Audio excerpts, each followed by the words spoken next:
My advocacy is all about gender discriminations. Gender discriminations, I will promote an empowerment of youth toward SK and LGBT communities. And I will do an orientation about sexual for LGBT communities and discriminations. And I thank you. This pandemic taught me as an individual that paved way for better understanding that mental health constitutes the same weight of importance as physical health. Whether we like it or not, mental illness is happening. It is detrimental and slowly deteriorating someone's life. Some says that we need to exercise frequently for us to maintain our healthy living. But how about our mental health? It seems that some of people have been stigmatizing mental illness, but no, mental illness is happening. For example, or for instance, students have been facing pressure over societal expectations, demands, and even academic sending that lead to anxiety, frustration, and even worse, depression or death.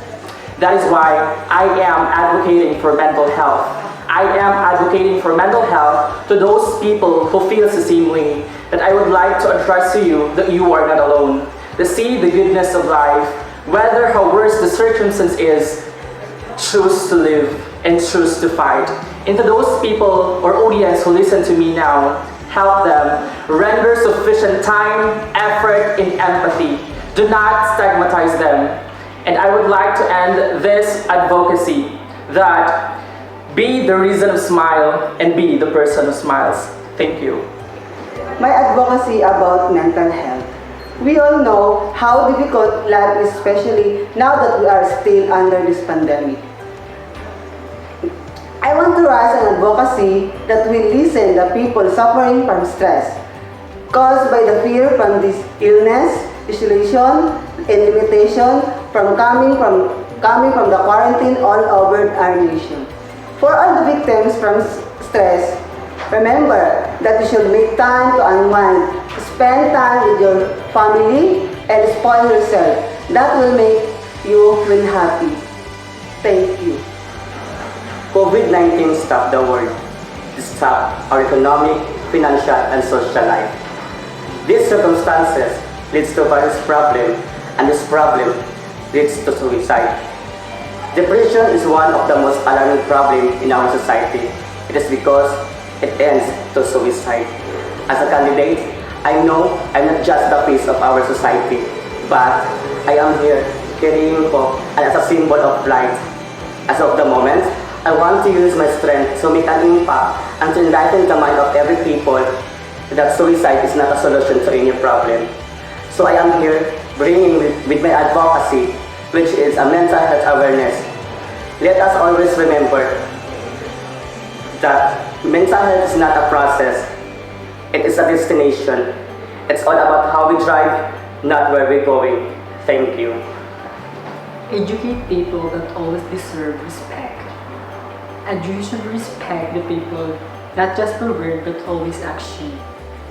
As a Kilat organization, we have outreach program and propagating program and successful to the children to supply that I believe in time, in a little act of kindness, you will be respect, and I thank you.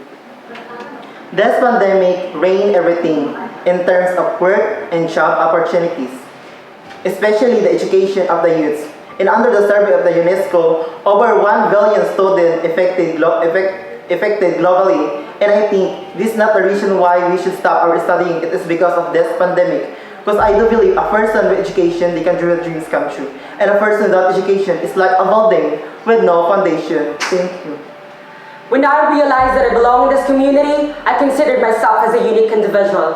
Living in this heteropatriarchal society, LGBTQ community has been discriminated and criticized. But the saddest thing is, even inside of this community, we are not united. That is why I am standing here in front of you, bringing this most visible advocacy, which is empowering my community. Together with the SGS organization, we are reaching barangays to conduct an awareness to my co-LGBT member, to abide the rules and values and not to discriminate our co-member. Because how we could be able to have a unity, solidarity within our community if we didn't neglect this manner. I am not only here to present, I am also here to prove